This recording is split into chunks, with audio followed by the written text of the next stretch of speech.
Morning, everyone. So real quick, just wanted to hop through and give some of my thoughts on this morning's action, kind of walk through trades I've taken today, and then, give a little bit more context to the current market action. So first things first, I wanted to cover how we can correct, right? So we have 3 waves down on the general market. So we got 1, 2, 3, and then we have a V-shaped rally.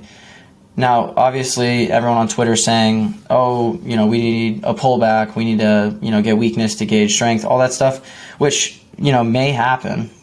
But more importantly, we have to understand the overall context, right? There's 2 ways to really correct, and that's through price or it's through time. So when I say time, we go sideways, right? So that's just and we do it for a long duration of time, right? So we don't really correct through price. Like if this was just to go sideways for 2 weeks, okay, price change over 2 weeks, nothing, but time for sure. So that's how we kind of digest move, a strong up move, or, we correct through price, and that's when we get these massive waves down, right? So best case scenario is we correct through time and the general markets just kind of go sideways. And at least on SPY, that's what we've got, right? So QQQ, even stronger than SPY, but same idea still holds, right? If we were to get 3 or 4 sessions of just sideways action where Qs are within, maybe 0.5% closing of each day, that's pretty legit, right? And so same with IWM.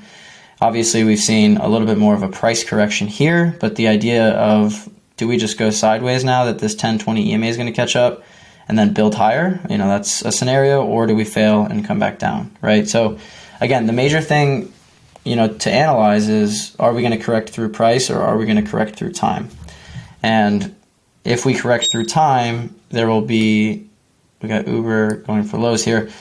If we correct through time, that gives the opportunity for earnings gap ups to actually just kind of do whatever they want, right? There's not really market pressure, so a lot of the demand can, go into those names and finish higher. So with that being said, let's go into some of the early morning gappers. Uber reported before the open, nothing crazy to see here.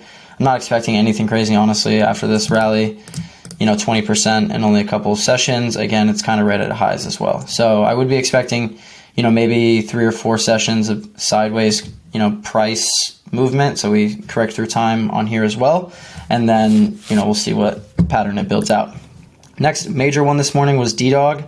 So I actually started a position in this. I know I only say I trade day 2 and beyond, but, obviously I'm trying to always get better as a trader, and trading day 1 will help day 2 entries, right? As my cost will be lower, I'll already have cushion, et cetera, et cetera. So here, pre-market, my thoughts, obviously I checked the earnings gappers. DDOG was up 20-some%, and it had traded about 2 million shares, maybe a little bit more than 2 million shares, which is about half of the 20-day average volume. To me, that's major. 50% of the day's volume pre-market tells us that institutions like what they saw on the EPS report, right? So that, to me, is all I need to see. I then put this on a 2-minute chart. 5-minute works, 15-minute works, whatever. I kind of just like 2 minutes. I'm testing it out. I don't have any real, thoughts one way or another on it. But again, I'm seeing this, I'm letting it play out. I'm letting it build a range on the open, right? Like I don't just want to enter day 1 or, bar 1. I gave it 6, 8, 10 minutes, entered through this. I saw 2 tight closes here, and then I moved back through the VWAP. I added a small position here, and then added through highs. I could have added again after we, hammered off this opening range, 2-minute, 5-minute, whatever high, but I didn't. I just kind of let it sit. So I currently have like an 8-9% position, just letting it work, right? I don't really want to get too hands-on, and I'm just watching to see how this plays out. Now, I would be expecting if, it's already traded 10 million shares, we look back at, this earnings had 15 million shares, followed through pretty nice. This gap down had 26, so I'd love to see us overtake this 26 gap. That would be huge, and just kind of say like, okay, that sucked, but we've got more demand now than we had distribution back then. Other big gaps, we got another 15 here, didn't follow through. 17 didn't follow through. 8 didn't follow through.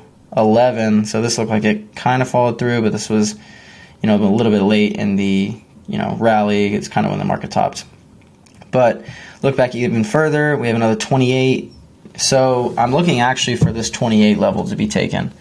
And that's, we're almost there. Prior was 24 and we followed through as well. So this is a long-winded way of saying, let's watch and see how much volume comes in by the end of the day. If we're already at 11 million shares, we're about halfway through, and we're less than an hour into the session. So we'll see.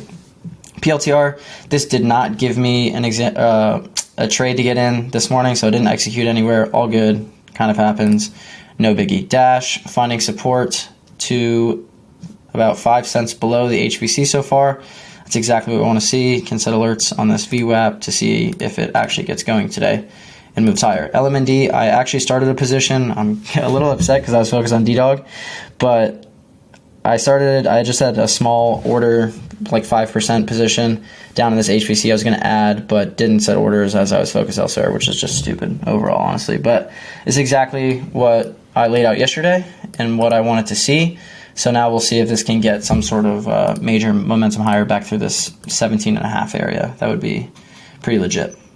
DKNG, I'm just kind of sitting and watching. I'll set alerts low of day, but position here is full. I'm at 20% equity, so just going to let it kind of work out. Would love to see this 4 EMA get above the HVC, act as a place for pause if we see weakness.